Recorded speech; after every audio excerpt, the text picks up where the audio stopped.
विद्येनं जयतु शासनम् अज्ञानतिमिरान्धानां ज्ञानाञ्जनशलाकया चक्षुरुन्मीलितं येन तस्मै श्रीगुरवे नमः। तस्मै श्रीगुरवे नमः।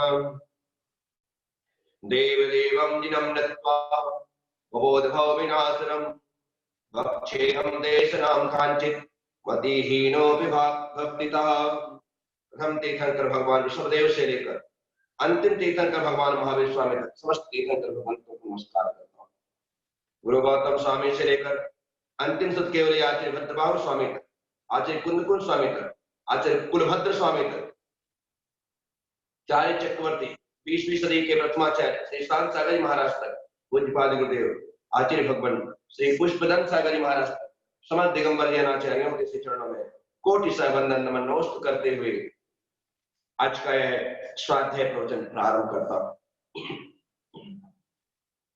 उपस्थित भव्य आत्मा, सार समुच्चय ग्रंथ पर हमारी चर्चा चल रही है। आचार्य कुलभद्र स्वामी के साथ हम कदम दर कदम आगे बढ़ा रहे। आचार्य कुलभद्र स्वामी कहते हैं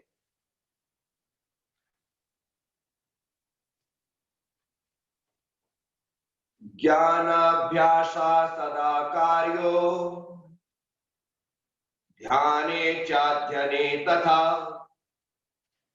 तपसो रक्षणं चैव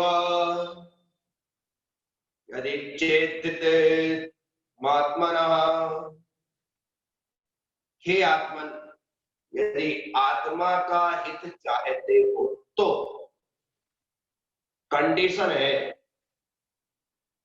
यदि आत्मा का हित चाहते हो तो, यदि चाहे है तो आगे की बात सुनो, सुन करके समझो, समझ करके उन्हें ग्रहण करो।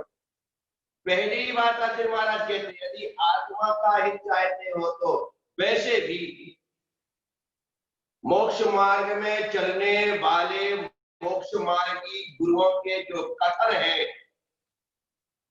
वे सिर्फ आत्मा का हित चाहने वालों के लिए ही है।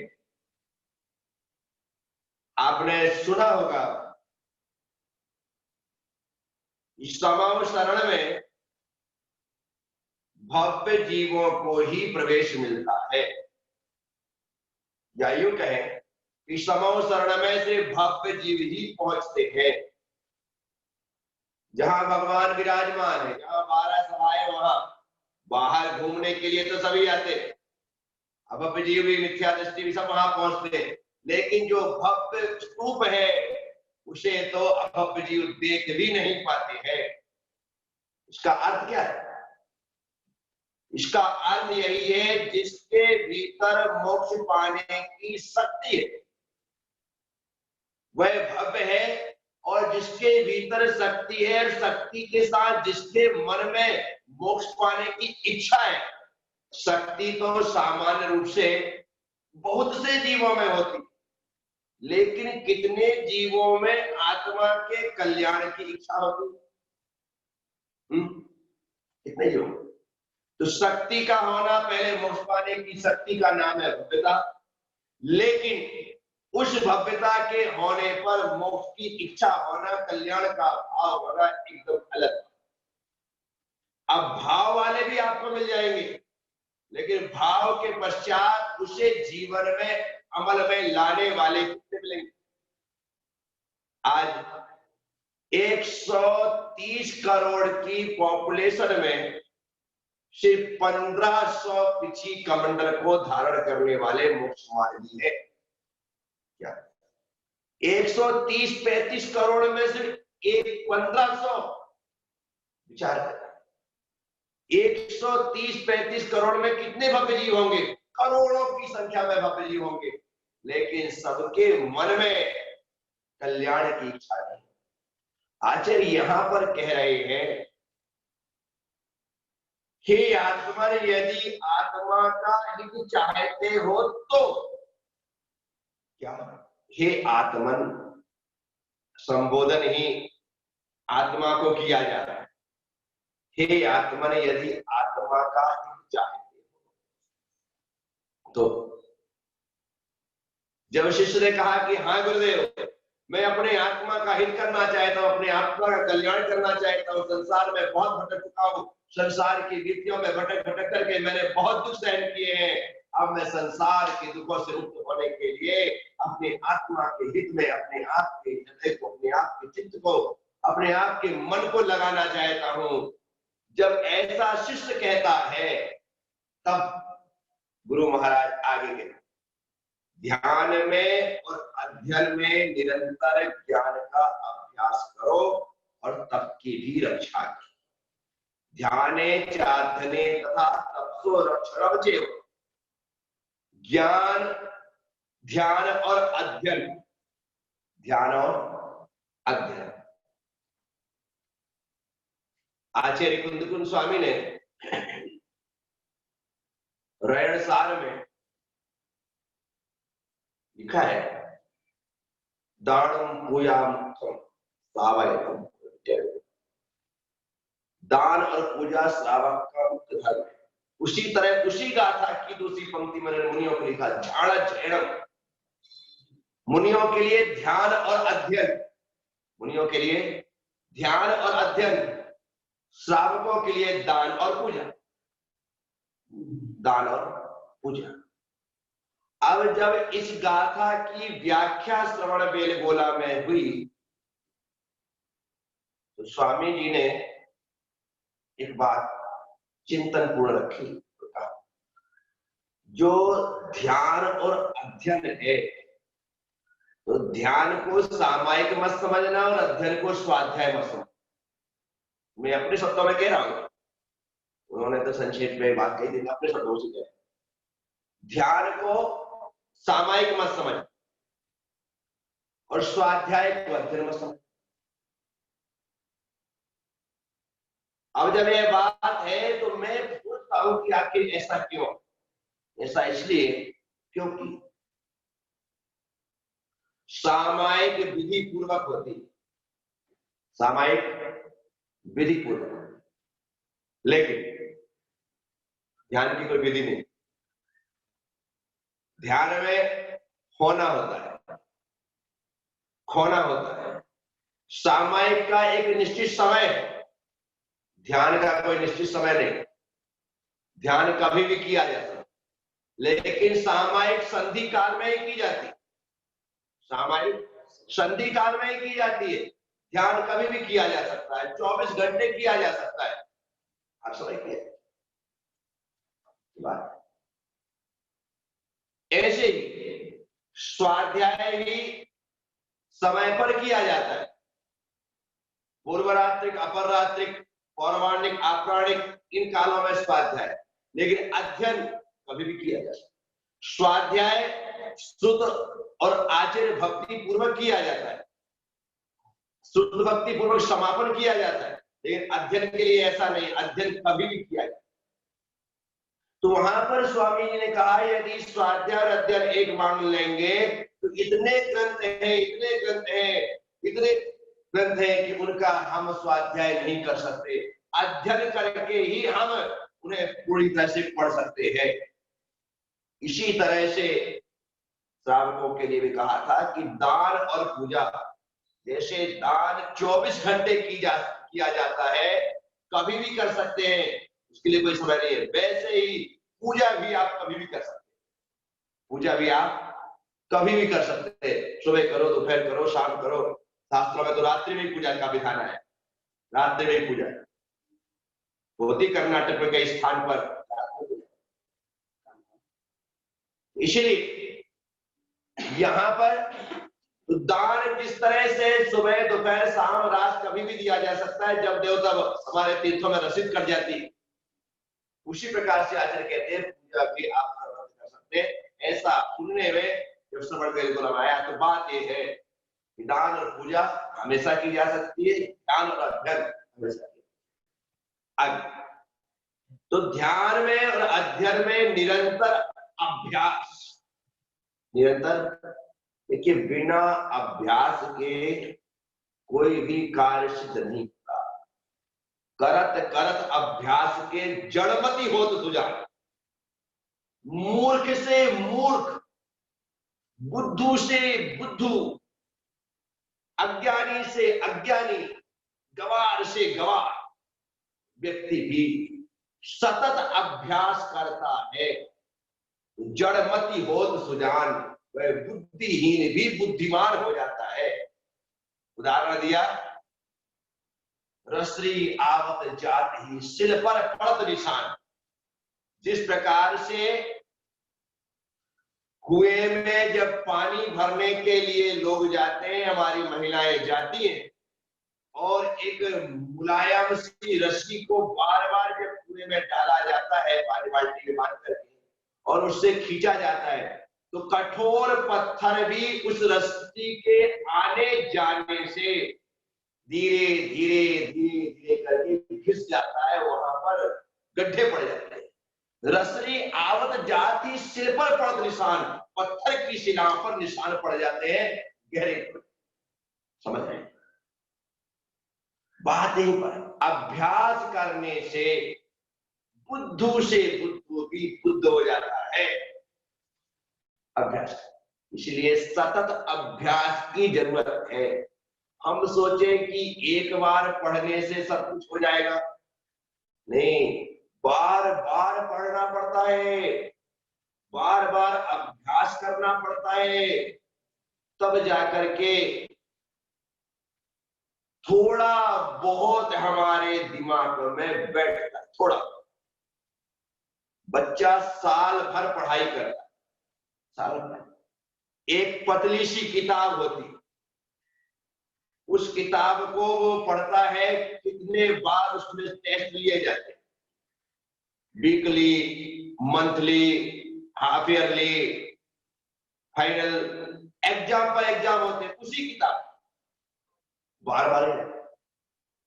और बच्चा स्कूल में पढ़ता है, घर में आके होमवर्क करता है, फिर ट्यूशन में कोचिंग में पढ़ने जाता है, वहां का आकर होमवर्क करता है, वही लेसन जो स्कूल में पढ़ाया उसे उसका होमवर्क किया, वही लेसन ट्यूशन में पढ़ाया उसका आकर होमवर्क किया। इतना पढ़ने के बाद उसको लर्न करता है, बार बार करता है, फिर एग्जाम देता है, रिजल्ट आता है, कितने नंबर मिलते? 100 में 50, 60, 70, अच्छा खासा इंटेलिजेंट रहा, 80, 85, 90 नंबर, फिर भी 100% नहीं ला पाता। इतना अभ्यास किया था, इतना अभ्यास करने के बाद भी पासिंग मार्क आ रहे हैं। विचार करिए, हमारे द्वारा तो कोई अभ्यास होता ही नहीं है। अभी आपने मुझे सुन लिया, काम खत्म, कल फिर सुनाऊंगा तो कल फिर सुन लोगे, काम खत्म। अभ्यास नहीं है, निरंतरता नहीं है। आचार्य यहाँ पर कंडीशन लगा रहे। क्या कंडीशन लगा रहे? ध्यान में और अध्ययन में निरंतर अभ्यास। क्या? निरंतर अभ्यास। झक्कर क्या पड़ता है? थोड़ा सा सीख करके हम अपने आप को ज्ञानी समझ लेते, वो अपने आप को ज्ञानी समझ लेता है, मुझे सब आता है। एक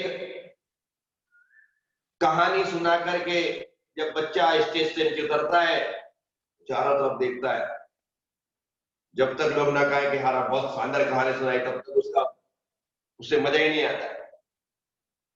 यदि कोई कुछ ना कहे तो उसको लगता है कि यार मैंने देखा। तो ये कहानी सुन करके वाह वाह ही चाहता है, शाबाशी चाहता है। एक कहानी 4 लाइन सुना करके वो सोचता है कि सारा सदन मेरे सम्मान में तालियां बजाए, अंशोर का ऐसा सोचता है। इतना सा ज्ञान प्राप्त करके आदमी सोचता है कि मैं बहुत बड़ा ज्ञान, जबकि यहाँ पर अथाह ज्ञान का सागर है। और कहते हैं लगातार अभ्यास होना चाहिए। जब लगातार अभ्यास होता है तब जाकर के ज्ञान मंजता है, तब जाकर। 24 घंटे जब पढ़ने की दीवानगी आती, 24 घंटे जब एक ही बात दिखाई देती है, तब लगता है कि हम कुछ कर रहे हैं। जैसे ही आप खाली होते, क्या करते हैं? आज की तारीख की बात कर रहा हूं, पहले की नहीं। आज आप जरा सा खाली हो जाए, खाना खा लिया तो अपन अपनी बात कर, अभिषेक कर लिया, पूजा कर ली, अब क्या करना है? मोबाइल, सीधे मोबाइल में। चलो प्रवचन खत्म हो गया, ये सुन लिया, अब क्या करेंगे? मोबाइल। खाना खा लिया, अब क्या करेंगे? मोबाइल। जितना भी आपको खाली टाइम मिल रहा है, उसमें क्या कर रहे हैं? सारी दुनिया सब लगे हुए। जैसे ही टाइम मिला, अरे खाली टाइम तो छोड़ो, आदमी बिजी और व्यस्त टाइम में भी एक बार तो देख ही लेता है कि किसी का कोई मैसेज तो नहीं आया।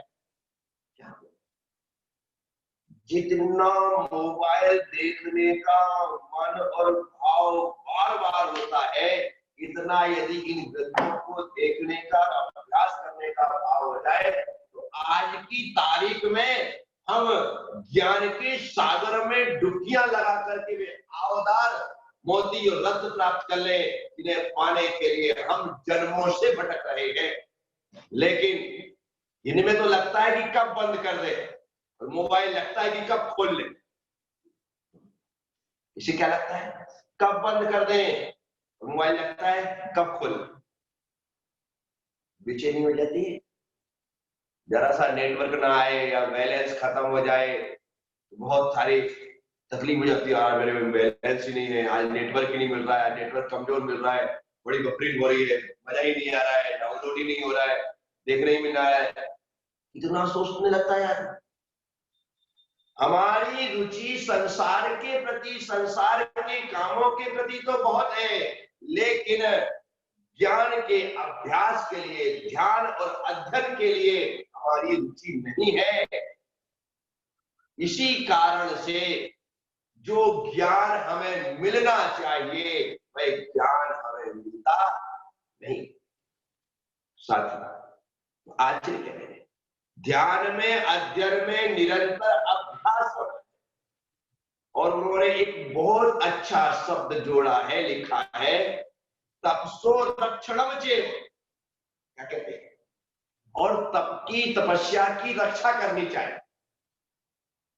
तपस्या की रक्षा करनी अर्थात अनशन, उन्मोदन, परिसंख्या, त्याग, काय क्लेश, जो आपके जो आपके उपवास है, हमारे उपवास है, हमारे जो तप है, उन तप की रक्षा होनी चाहिए।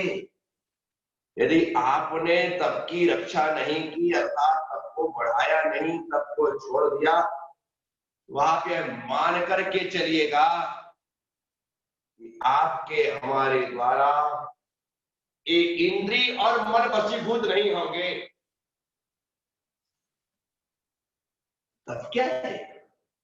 आचार्य कह रहे हैं तब की रक्षा करना चाहिए। क्यों? क्योंकि तब की रक्षा करेंगे तो इच्छा निरोधा तपः, तब रहेगा तो इच्छाओं का निरोध होगा। और जब इच्छाओं का निरोध रूप तप हो जाएगा, तो आचार्य महाराज कहते तपसा निद्राचा, वही तप संबर और निद्रा का कारण बनेगा।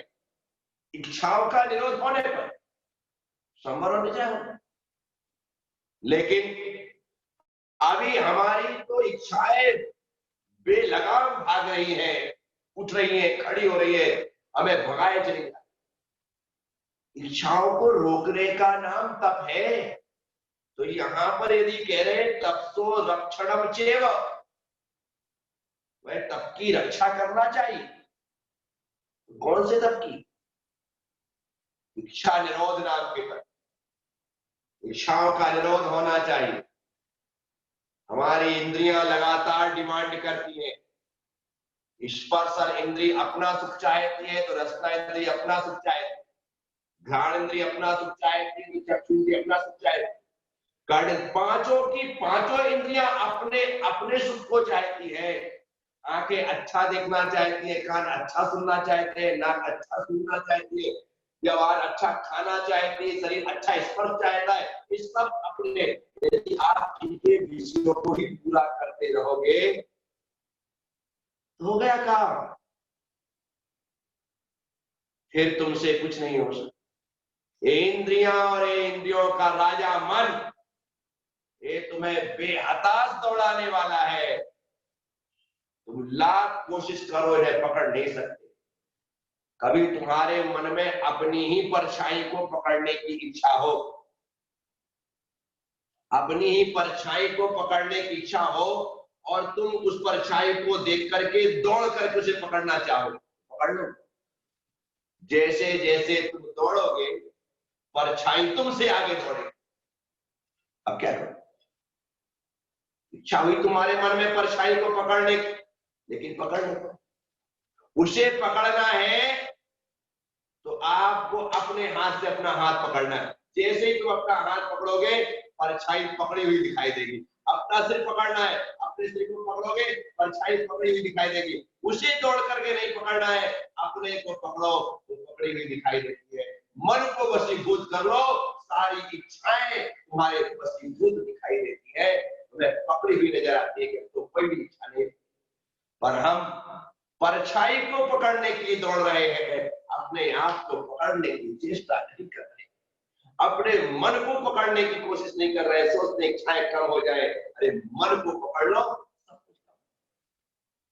तो यहाँ आचार्य महाराज बहुत अच्छे तरीके से कहते हैं कि आत्मन यदि तू आत्मा का हित चाहता है तो, हे आत्मन यदि तू आत्मा का हित चाहता है तो ध्यान में, अध्ययन में निरंतर अभ्यास कर, निरंतर अभ्यास कर, और तप का संरक्षण कर, तप की रक्षा कर।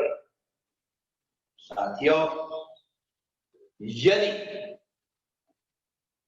इस काव्य को, इस गाथा को अच्छे से सुन और समझ लिया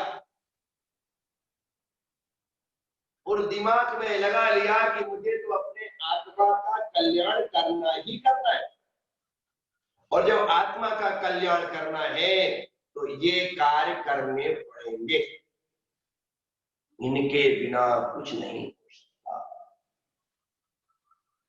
इनके बिना ध्यान करना पड़ेगा, मन नहीं लगता है, मन लगाना पड़ेगा, मन लगाना पड़ेगा। यदि इतना ही सरल होता तो फिर इस दुनिया में ध्यानियों की कमी नहीं होती।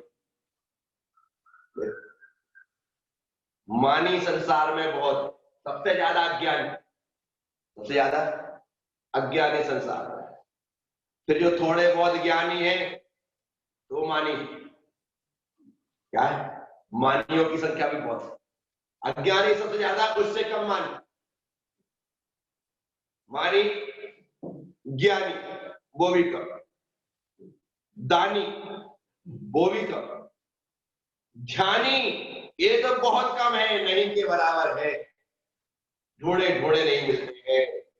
ध्यान की बात तो बहुत बड़ी है, हमें तो एक माला भी ढंग से फेरना नहीं आती। हमें तो सिर्फ गिनती पूरी करनी कि 108 बार हमने जाप कर ली, इतने बार मंत्र बोल लिया, एक माला पूरी, 2 माला पूरी, 5 माला नहीं आता हमें। हम उस माला में, उस मंत्र में अपने आप को केंद्रित कर ही नहीं पाते हैं, स्वयं को उस मंत्र में नहीं जोड़ कर पाते हैं। इसी कारण से माला तो चलती है और मन भी चलता रहता है। अभ्यास तो करना। जिस दिन तुम्हारे मन में यह आ जाए कि मुझे आत्मा का कल्याण करना ही है, आत्मा का हित करना ही है, तो फिर कठिन से कठिन परीक्षा देने में भी आप हिचकिचाएंगे नहीं, घबराएंगे नहीं, आप कठिन से कठिन कार्य बड़े आनंद के साथ करेंगे। ठीक, इसीलिए मैं आपसे आचार्य कुलभद्र स्वामी, आचार्य कुलभद्र स्वामी जो बात कहते हैं, ज्ञान अभ्यासा सदा कार्यो ध्याने चार्जने तथा तपसो रक्षणम चैव नित्येतितमात्मनः। आप सब लोग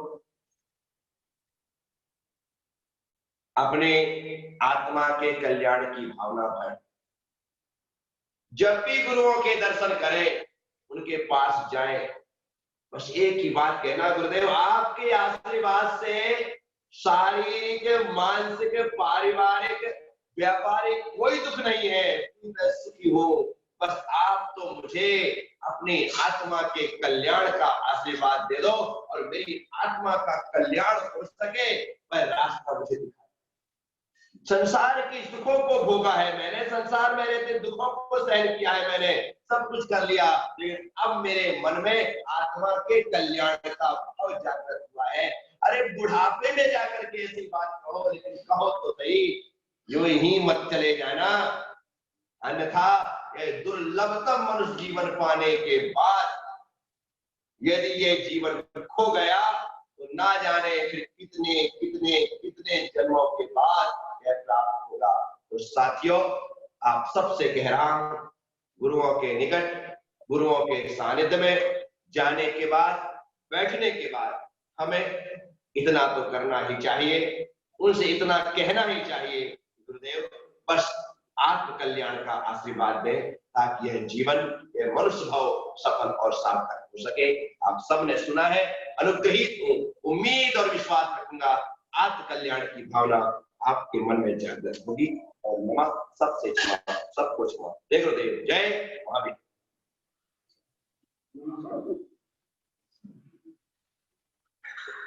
नमस्ते गुरुदेव, नमस्ते गुरुदेव। गुरुदेव, यमुनालाल जी हपावत साहब जी आपके दर्शन करना चाहते हैं। नमस्ते महाराज जी। आशीर्वाद आशीर्वाद बाबा जी, आपका रत्न तट आनंद मंगल। महाराज जी, आपका दर्शन होते रहे हमें रोज। ठीक, नमस्ते महाराज जी। आशीर्वाद।